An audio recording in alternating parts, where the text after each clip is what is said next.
gonna say a little bit about you as well.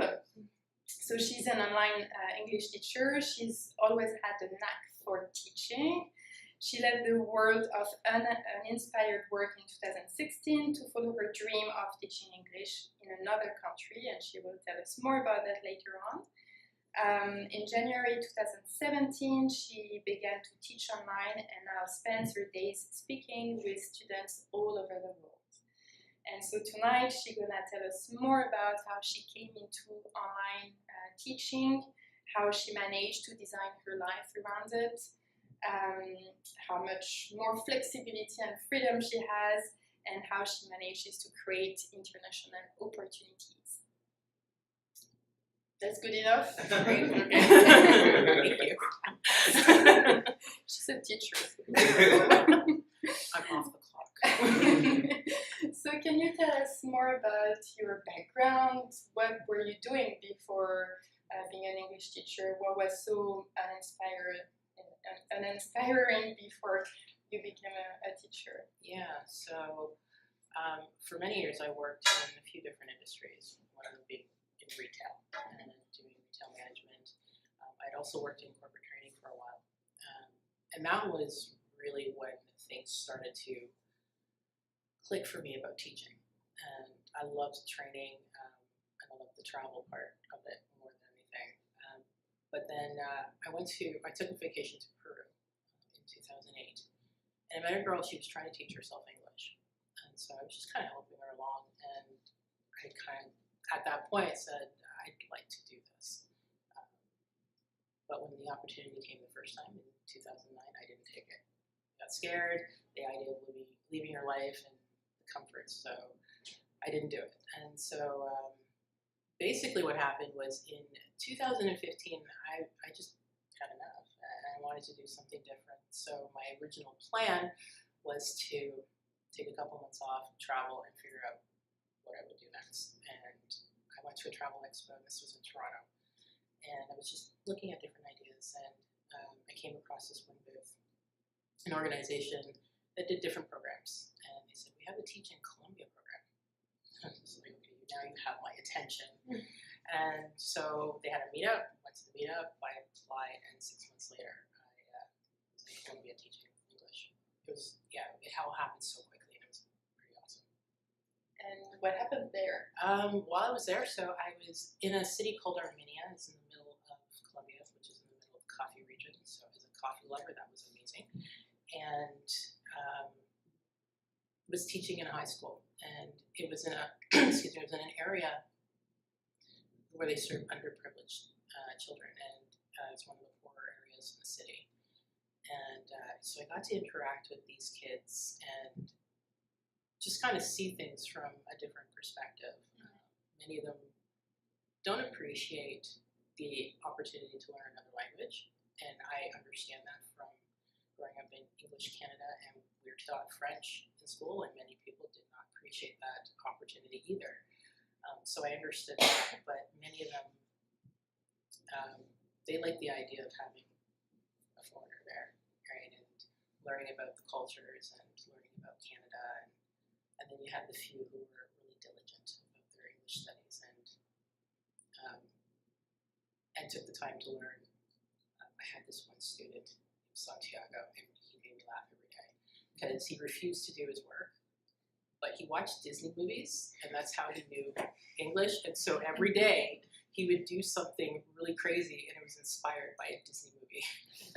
Santiago, can you please do your homework?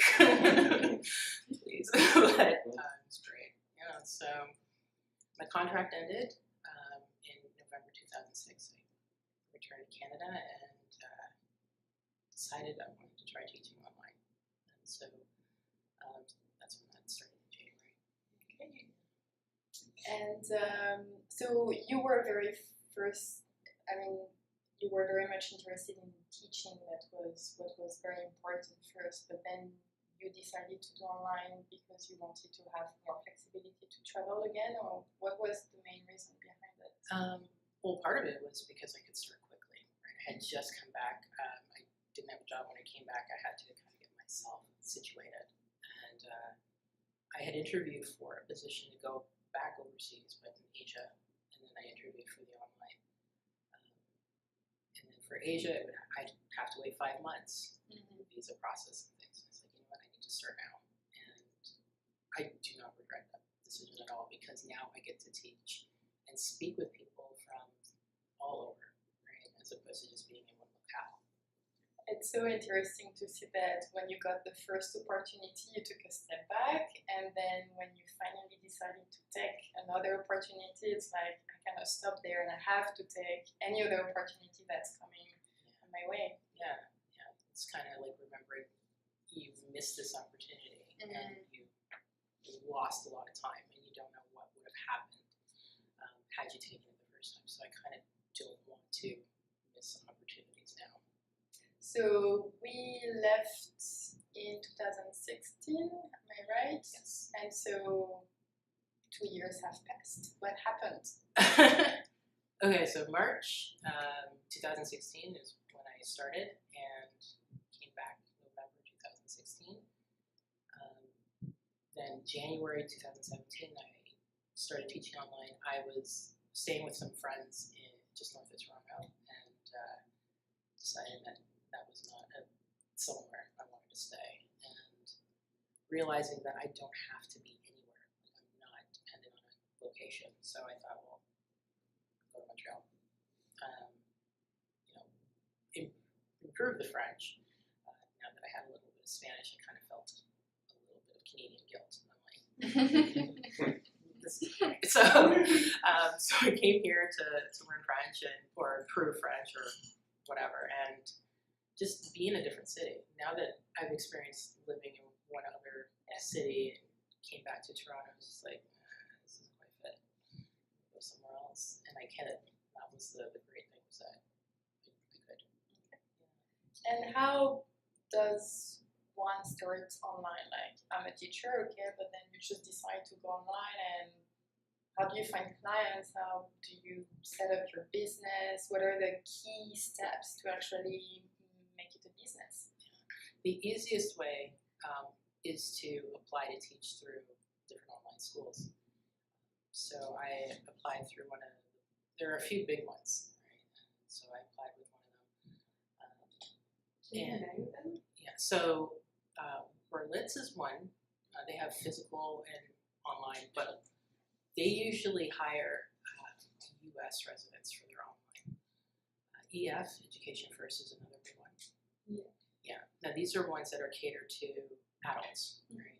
There's also iTutor, Open English, and there's another big one, and I cannot remember the name of it, for adults. iTalki is another one. That one functions a little bit differently, because you really get to be entrepreneurial. You set your own prices. You really manage your own schedule. They just act as a middleman for you. But if you're interested in teaching children, there are many. It's just prolific.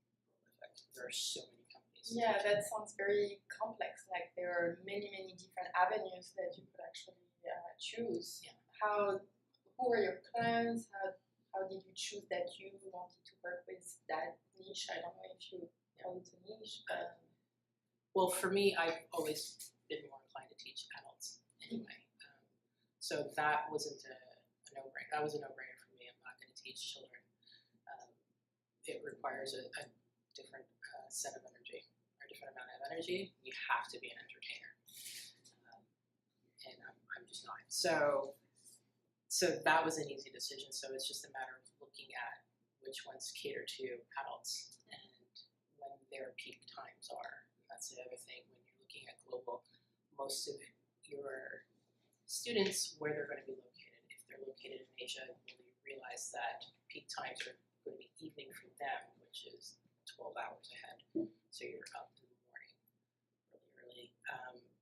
If a lot of the clients are in Europe, that's 6-7 hours ahead. So you're going to be probably teaching mid-morning, afternoon. And then for me, most of my students are Brazilian.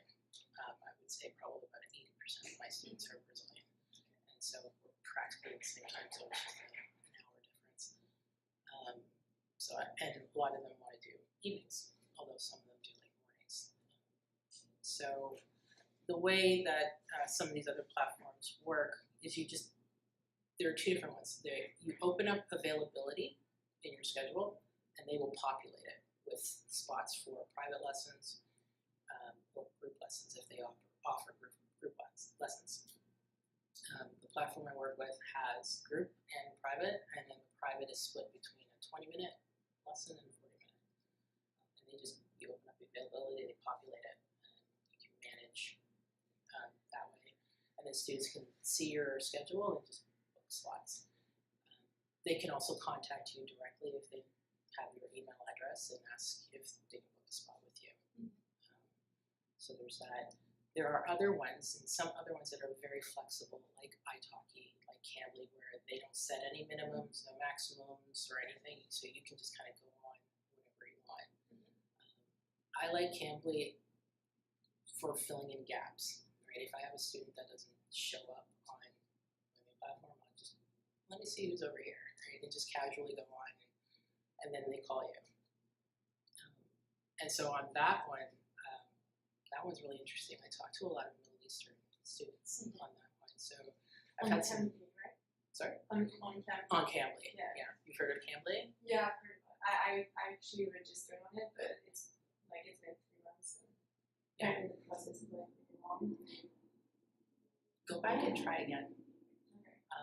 Because I heard about other people that took like months for them to. Yeah. It took like a week for me. Yeah, but So, but I think what they've done, Cambly is kind of interesting because I've been with them for over a year. And so when I applied, there were quite a few people, and within like a week or so, they were bringing them on. But I think they've gone through a hiring blitz right now because I think they did a marketing push in Vietnam, in that region. So right now there seems to be an abundance of teachers and tutors available. They're also looking to launch a kids version for Cambly. And so that one is just in testing right now. So they're selecting already registered teachers to see if they want to work on that side. Right. But try again. And just make sure like your intro video is been recorded and it's clear and everything. And just you have to. Yeah. But they may have just gone through a big hiring blitz. If Cambly doesn't work for you, there's always Palfish. It's very similar. italki again, also very flexible, no maximums, no minimums. So there's so many options available. And you only work with those platforms, or do you also have like your own private clients that directly come to you? No, I actually haven't started doing that. Right now, I think it's easier just to work through the platforms because I can open and close availability as I need to, and I don't have to worry about contacting someone and letting them know I can't make it to this class. I did have to do a late cancellation a couple of weeks ago, and rather than me contacting them directly, I just contact the center and they reassign it to another teacher so that students still get their lesson. Yeah, and it's maybe less administrative work for you as well. Everything is handled on your behalf, right? Yeah. And there's virtually no preparation because they have the lessons there. Now, I like to customize them based on who I'm speaking with. So I'll do a little bit of prep with that. But there are some other platforms where you do the preparation for that. So it really just depends on what it is you're looking for. If you're looking for something that's already there for you and you can just customize as you go, or if you want to be able to do some heavy duty lesson planning. And so what would you say are the pros and cons of working online?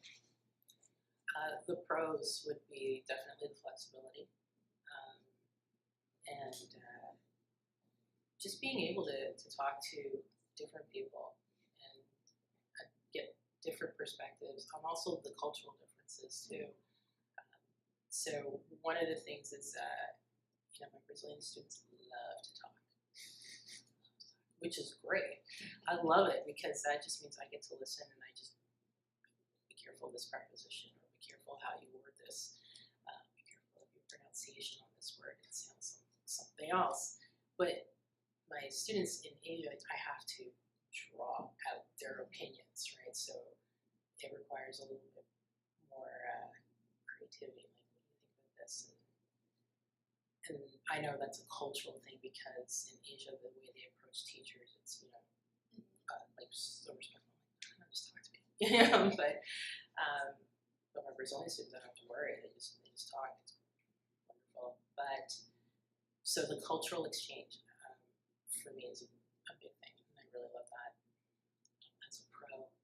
The cons, you're in isolation, right? You have to be in a quiet place. I can't come here and teach because there's all kinds of movement happening, so I have to be at home. It has to be quiet. I can't control what goes on outside of where I live. For example, there's construction happening around my building, and today they were doing construction on my floor, but outside, the exterior, and it felt like they had jackhammers and they were trying to get into my apartment today. And I had this one student, I was so thankful it was only a 20-minute lesson, and I quickly muted the mic and just had a chat. So I'm asking him questions through the chat, and I can still hear him. I'm like, okay, just keep talking. I can hear you. He's like, this is weird. I'm like, I'm so sorry. But he's like, thank you for your active listening. I felt like a monologue, but this was great.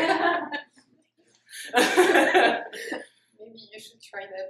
More time, even if there is no word out. Just mute. Just keep talking. So not being able to control what happens and when it happens, right? You think you can manage your schedule, and then you have to deal with that and be flexible and creative. So that part, the lack of control of that part, the isolation. I also found that it has taken a while for me to kind of get my bearings in terms of managing my time. In the beginning, it was fine, but now with the construction happening, I have to kind of shift. And so I find I'm going to bed much later than I really want to be going to bed, and waking up later as a result. But so it kind of throws things off. But I'm hoping once everything is done with the construction, we'll go back to school. So having those cons makes it difficult. So you have to find ways to manage. Making sure you do get out at some point during the day, even if it's just go to Starbucks, grab a coffee, walk around the block, and kind of come back. Because there have been times when I have gone out for days on end, and I'm like, okay, I'm tired of this digital life. I need to go somewhere. So it can get lonely because of that isolation. But you find online forums of other teachers, and we're all dealing with the same thing no matter where we are. So we kind of just share stories. So it makes it a little bit easier. What are the things that have happened to you and that you would have never expected to see happen when you started? When I started teaching online, unexpected things. I think it would be some of the conversations that I've had. I had a student ask me this the other day and say, what's the weirdest conversation you've had on here? Like, I can tell you. So I did tell him about one day I had a student who I never saw again, and he was studying to be a minister, and it was really interesting because he's a teacher, are you married? Which is a common question in Latin America, so I didn't take any offense to it. And so then he decided to use Bible verses to try and convince me that marriage was a good thing. So I was like, okay, my degree is in religious studies, so I just threw Bible verses back at him. I was like, this is why it's probably better to stay single, right? And so we just had this really interesting exchange, and it wasn't malicious at all. We were having fun with it. The idea that you can have fun with reciting Bible verses at each other was a great conversation. So having that kind of a conversation, political conversations are interesting.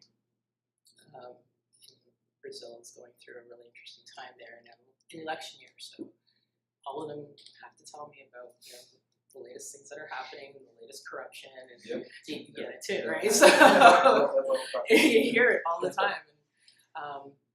And if I get a new Brazilian student, I tell them, oh no, I hear about this, and they're like, yeah, and yeah, you mean President Lula just recently went to jail? He's like, you know this? So you have some really, really interesting conversations. Also, sometimes the lessons turn into therapy for them. So I have a student who's constantly talking to me about her overbearing mother and her inept boss and this one lady she wants to fire. I'm like, okay, what do you think you should do differently? So it becomes a therapy session.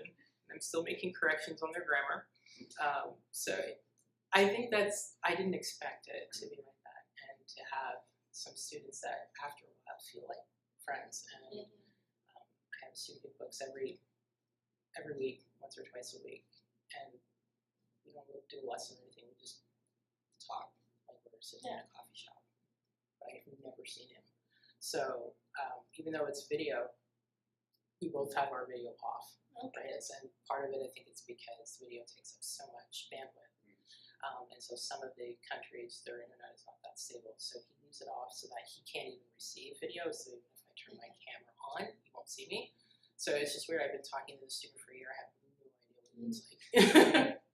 But it's kind of cool. Yeah. So you said that sometimes you would go to bed pretty late, or can you tell us what would be a typical day for you? So depending on what time my first class is, like I usually try to, because I've been going to bed very late, I usually am awake and up around 8:30, which is later than I want to be up. Just kind of get my day started with breakfast, go get coffee, sit down, see who is in my schedule for the day. Look at any previous notes. If it's the first time I'm seeing that student, I look at the teacher's notes from before. So I have an idea of what to expect, where their weaknesses are, what their strengths are. If it's a brand new student, they've never seen anyone, I'm going to be their first teacher, then I know that I'm going to be asking more personalized questions, so that way any other teachers they see after get a sense of who they are. I look at the lesson that is selected for them, if they selected a lesson. Sometimes they don't select the lesson because they just want to talk about whatever. Sometimes they customize. So if, for example, I have a couple students who like to read the newspapers online, The Guardian, The Economist, and they'll just send me a link, like, let's talk about this article. Okay. So, and then for my main platform, there are reports that need to be done after the class, where their strengths are, where their weaknesses are in certain areas. So I actually tend to wait till the end of my day to do all of them at once, because I want to get away from my computer in between my classes. And so getting away from the computer, kind of reset, go back, and then do all my reports at the end of the day. And so you've been doing that for about 2 years, right? A little over a year and a half. Yeah. What's the most important thing that you have learned? To be open and to be flexible. Sometimes you have no idea what's going to be happening. You don't know who's coming into this classroom. Even if it's somebody you speak with frequently, you don't know what kind of a day they've had or where the conversation's going to go. So being open and being flexible, I think has been the key thing I've had to learn, and the cultural differences as well. And were you able to make money from the very beginning, or how much time did it take you to actually have a proper salary? Yeah, so from the very beginning. The way and I don't know if they've changed it since I came on, but they bring you on and then they give you the orientation and training, and then you can start doing group classes. And then after that, you finish the one for private lessons, and then they'll start assigning you private lessons. Now, because of at the time I came on, they had already done their class assignments for that week. So I was coming on into the middle of the week. But you can always, if as soon as I was able to, I just started grabbing them. I was eager. I wanted to start. So I was able to start making money right away. Which is great. Yeah, it was perfect. Yeah. Because usually when you start your business, it takes like a year, 2 years before you can actually make an income. So that's good thing to know. Yeah. So were you able to make a full-time income straight away, or did it take a few months? It took a few months. Yeah. It took a few months. Sorry, just for things to build up. Yeah. So when I first started, I had mostly group classes, and group classes are pretty stable. Like, you know that class is going to happen. If no students come in, then you get paid for the time that you waited, right? But you won't get paid for the full hour. So I just opened up as much availability as possible, and just kept at it, doing that. And then there was one month it totally freaked me out where my whole week was just nothing but private lesson spots, and I was like, oh my, wait a minute, where are my group classes? Because those are like the stable ones. And some of the older teachers were like, don't worry, they'll fill up. And for 4 weeks straight, it was nothing but private lessons, and they did fill up. And then it goes back to a mix. Now I long for those days where it's nothing but private lessons and no group classes, because the group classes require a lot of energy. Yeah, you'll see students from different parts of the world in this class, and they all have different accents. Half the time they can't understand each other, and you need them to interact with each other. And it's like, okay, I need you to ask your classmate this question. And it's like, what? I can't understand you. So you have to read, say what they said and repeat it. And they're like, oh, okay, I get it. Why did you say that? You did say that. So yeah, it can be fun, but they require a lot of energy. Building up on that, when we prepared the talk tonight, you said that you were actually managing your energy rather than managing your time. Can you tell us more about that? Yeah. So I know that for me, my peak energy times are mid-morning and usually pretty late in the evening, early nighttime. So I do prefer to try and schedule classes around those times, and I avoid the afternoons and the early mornings, of course. But the afternoons are when I'm ready for a nap. So the Colombian trait of siestas in the afternoon. I do that now. So lunch and I sleep in the afternoon for about an hour, and then I feel better and I'm ready to go. But yeah, that's always been like my energy level. So even when I did work 9 to 5, like it was like my bosses want to schedule meetings. I'm like, please, not now. Not between the hours of 2 and 4, please. Just exhausted, so now I don't have to do that. Which is really nice. That's part of it. It's the best part. How many hours a day do you think you work? Usually I average about 6 to 8 a day. Okay. And when I first started, I would do like 6 days a week. I'm just eager, but 6 to 8. Some days, full time. Yeah, exactly. And it's perfect if you don't have to do a whole lot of preparation work, so you can just teach.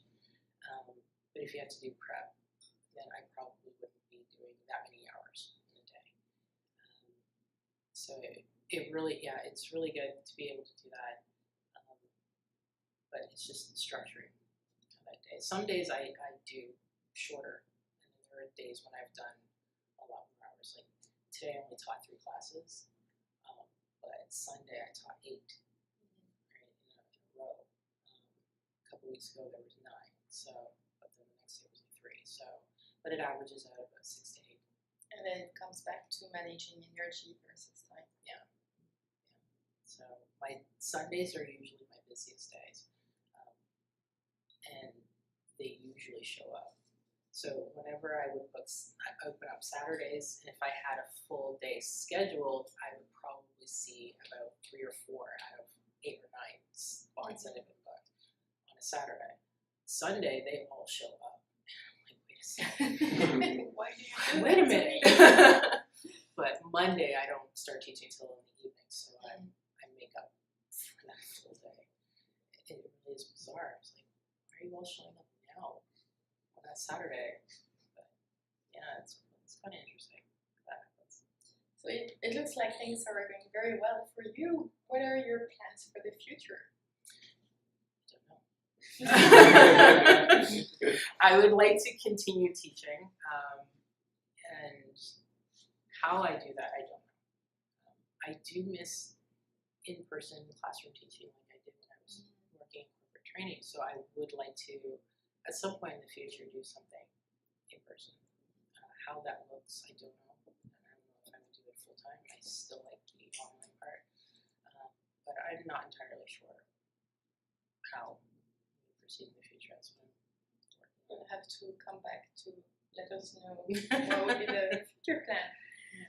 So the event is called Work Differently. I would love to have your view on how you feel things are going to evolve in the work world. How do you see people work in 10 years, 20 years, 30 years from now? I think the trend of contract work is going to continue. In fact, this idea of being an employee, I think it's dead. To put it that way, it really is going to be about treating yourself as a business of one, and viewing employers as a client. Because I think that, at least here in North America and other places, they still have that traditional notion they go in for work with this employer for 20, 30 years and then they retire. The idea of being with one employer for that long scares me.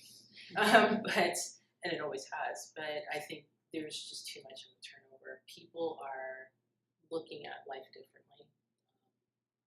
They're looking at work-life balance, I think, in a very different way.